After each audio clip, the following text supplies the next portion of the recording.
Well, when I went through there in, October of 2019, they had, kept track of it. There was people that sent money online and checks and whatever. Most of them put my name on the little, what do you call it, the notes or? Yeah, and the bike rider, and they knew I was on the bike ride doing it. And, it was I think it was $166,000 or $169,000 I raised on that, 5,000-mile trip I had with my dog. Now, I did it again, I did the first time, that was in 19, that's when I raised that money.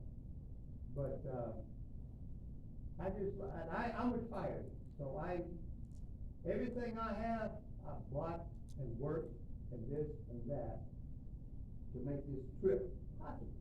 I always prepare for it.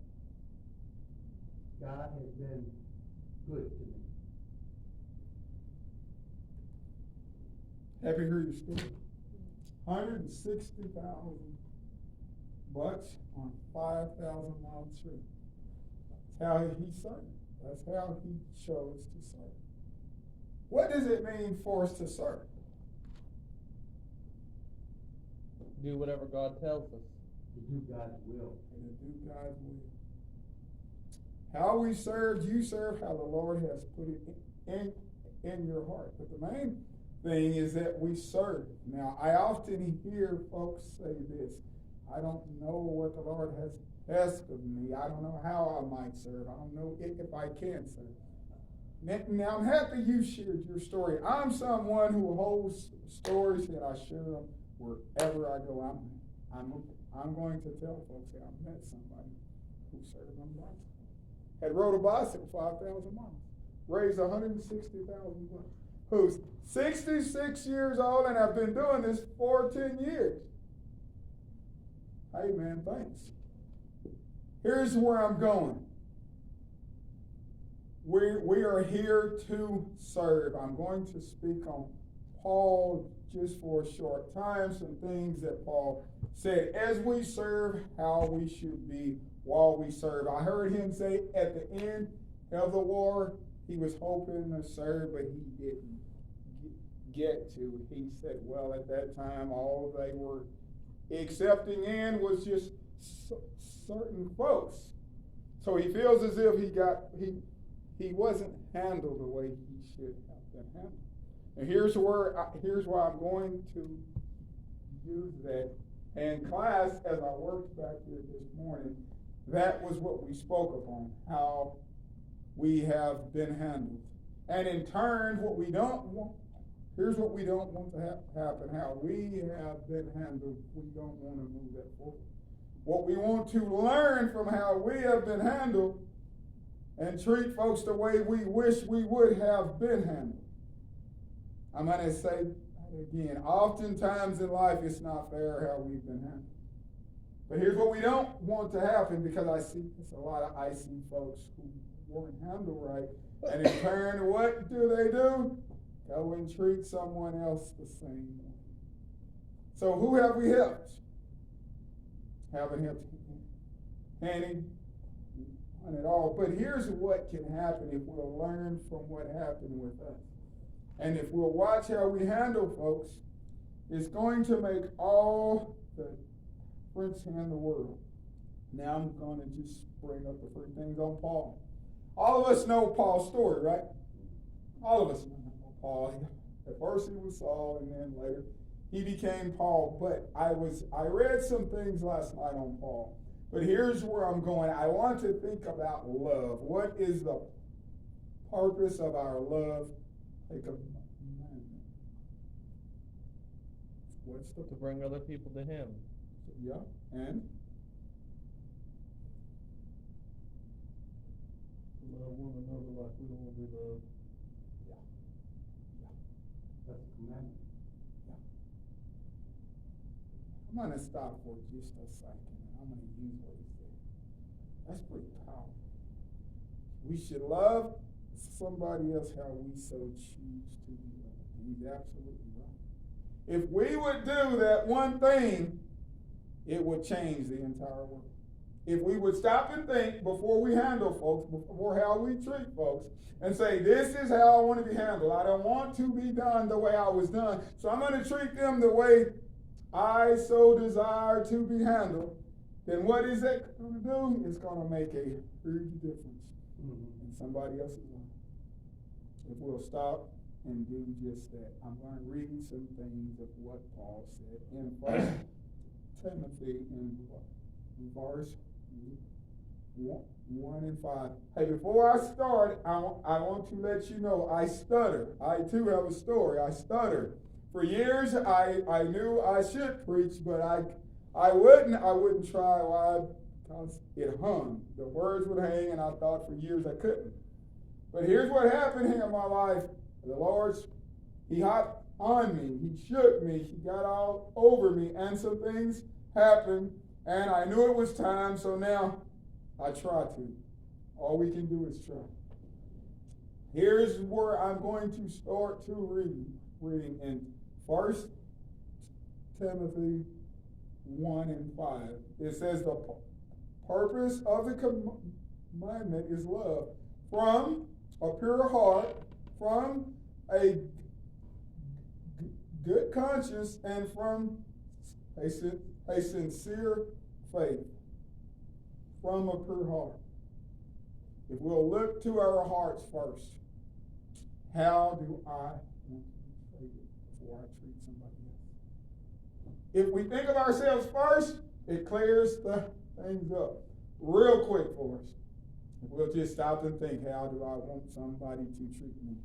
All of the things that may have been blurred at first will clear up real quick. It will. From a pure heart. A pure heart. What does that mean? What does that mean? Without expecting anything, would be one way of thinking of it. Man, Don't expect anything back. you're right. It will do it because it's the right thing to do, then don't expect anything in return. It will do it from an unbiased standpoint. And then he said from sincere faith. What does that mean? So sincere faith. In who? Sincere faith. If we're led by the Lord, if we think of hell is first, as we do it, I'm going to think of myself. I want to handle it how I would want it handled. If I do it from a pure heart, if I'm led by Christ, then we're going to handle folks how we so desire to be handled. Everybody wants to be handled like you in your heart also wants to be handled. Why am I on this? I hear this often and frequently. Now I'm going somewhere. I've heard him say this so often. Here's what Paul is referring to. Folks who speak, who preach, who teach. I heard that young man say, he go where there's no preachers there. I got news for you. I've heard him say it often and frequent. No matter where you go, you're preaching and teaching. You're saved, so who should we reflect? Christ, right? Paul is saying, if we'll handle it like this, if we'll stop and do it from this standpoint, it's going to make all the difference in the world. I'm going to read on. He said, from which some have strayed, have turned aside to idle talk, desiring to be teachers of the law, understanding not what they say, nor the things which they affirm. But we know the law is good if it is used how? The way it should be used. Lawfully. Knowing this, the law is not made for a righteous person, but for the folks who are not righteous and ungodly. Now, what does Paul mean by saying it's not made for a righteous person? Here's what he's saying. If we'll act with a pure heart, if we'll act out of a good faith, and if we are sincere in our faith, that means what? That means we are led by Christ, which in turn is saying what? We are free from the law. We are going to act how he would have us act. But all of these things are, hey, the law was meant for folks who weren't saved. Folks who, and whatnot. Why? Because they have to be led. Now, where am I going with this? How does this apply to us? We teach, we preach. Often I heard him say this: you will be somewhere in your life where I won't be. I preach. You will be somewhere where he won't be. But you're still what? You're preaching, you're teaching, and you're preaching. How we handle folks, it makes all the difference in the world. If we don't handle folks, then what's going to happen? They're going to feel like me, right? For years, those words hung, and I had a problem speaking. And sometimes I would try, and folks would ignore me. And here's what a whole lot of folks think. And I'm going to share this story with you guys. A whole lot of folks think if he can't even speak, that he's not very smart. Or he spent his life on drugs. He did that to himself. Not so. Here's my point. My point is this: you don't know what somebody's story is. You just don't know. But if you'll stop and think of yourself first and put yourself in that situation, then it doesn't matter what their story is, right? I heard a young man say something in class this morning that has stuck with me, and I'm going to hold on to this. And I'm going to find it. I wrote down what he said. We are concerned with how things should look. A young man said that we're too concerned with how things should look. Isn't that pretty powerful? And he's right. What was he saying? If we're only concerned with how things look, we're not being led by Christ, right? Here's what often happens. I'm concerned with what somebody might say or how they might see it. If we're led by him, then so be it, right? If we're doing what the Lord would have us do, the world is going to think what they want to think, but here's what they can't say. He didn't handle it right. He wasn't fair. If we treat folks the way we want to be treated at the end of the day, here's what they have to say. He may not have said yes, he may not have did it the way I would have liked for him to do, but he handled it in the right way. They will respect you for how you handle things. Why do we want that respect? Because we are a reflection of the Lord, right? And here's what we don't. Here's what we do not want to happen. If we're not led by faith, what are we going? Who are we led by? Satan. Or our own? But yes. Often, frequent, if we're not led by him, and I like what you guys said. And, hey, you're right. There's just one of two ways. It's his way and the same way. I said our opinion. That's just inside our minds. If we're not led by him, then we're speaking and preaching for him, right? It's just that. It's just that simple. You don't have a way. There are some folks who think, well, yeah, I do. Hey, you don't. I'm going to say it like this. You either build folks up or you tear them down. Just that simple. And I want to say this. After I'm gone, I don't want somebody to say, well, that guy's life, all he did was destroy somebody. He didn't help change anybody's life. If I have to be here, 66 years old, I want to make an impact. $160,000. Man, hey, that's a story. Doesn't matter how we serve. But here's what's important. That we do serve. That we find a way to bring glory to who? Hey, to Christ. It's important that our life be an impact to somebody else. It's important that we make an impact for who? For Christ. How do we do it? If you watch how we handle folks, I'm going to go back to what Paul said. We need to do it from a pure heart, from a good conscience and from sincere faith. Now here's what happens to a whole lot of folks. What they'll begin that way, but then somewhere along the way they lose faith. And they think they can do it themselves. But the Lord has blessed me big time. Here's how He's blessed me. I understand I can't do it by myself. I want to attempt to do it by myself because I know what will happen. Let me say this. The same way it is for me, it's the same way for anybody else. I heard him say 66 years old, he's out on the bicycle. Man, I wouldn't last a day. And I'm 56. I'm not in your shape. Wished I was. That's when I started, 56. Hey. And I'm happy you're doing what you're doing. I commend you for doing that. I commend you for making a difference. The Lord, thank you. Thank you. I don't want to go.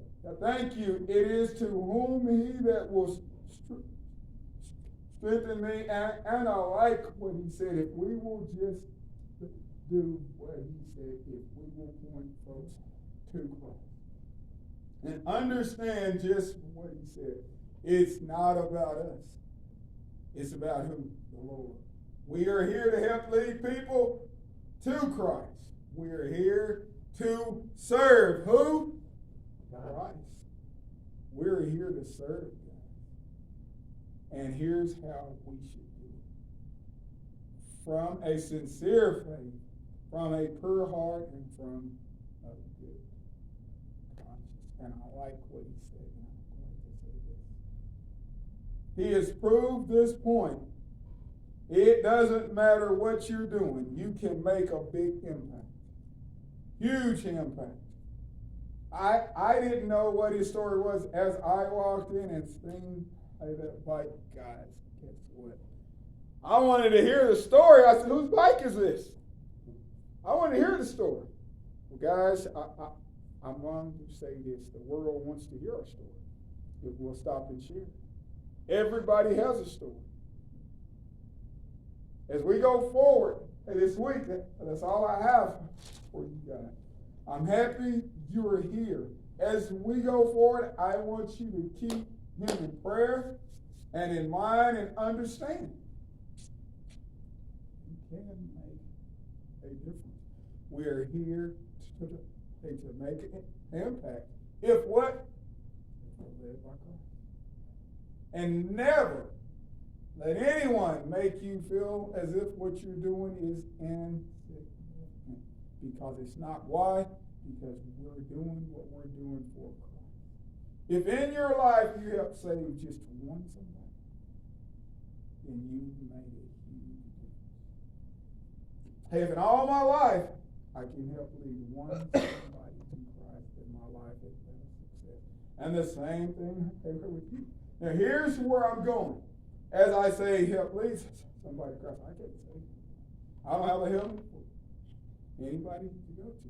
But here's what I hope. I hope that somebody hear his story, that somebody hear my story, somebody hear your story, it's going to make an impact. It's going to make them want to give Christ a try. I know this, if folks will give him a sincere try, all it takes. I know what he has done in my life. How does it happen? Through us sharing our story. So this week as we go about our way, and I know you guys are tired of hearing me, so I'm going to close, but this week as we go about our way, share your story. Hey, let's stop and take that time and understand this. And I'm going to share his story. Guy on a bicycle, he raised $160,000. In my lifetime, I'll probably never raise half of that much. $160,000. Who would have thought? How did he do it? He hopped out and started. He just started. Oftentimes, we fail to start. I'm going to close in prayer. But this week, as we endure, as we find folks, as we come in contact with people, start a conversation about Christ. And I'm happy that you go where folks aren't. I'm happy that you go where nobody else will. Hey, we need folks now where? Everywhere. Everywhere. So yes, you can be used. I'm going to close with this. I'm going to say one thing. I have a habit. I'll close. I don't want to close. But that was... I didn't know you did that. Oh, you just pointed out to him. Okay, I have a friend who she harped on me every time I see her. Here's what she say: the Lord can still use you. You're not too old. She harped on me. And it's that way with each and every one of us. You are never too old. If you'll begin it, if you'll start. Lord, as we go up our way, Lord, I pray that we will stop and share. That with all whom, Lord, we have come in contact with, Lord, I pray that the glory will be yours, and your name will be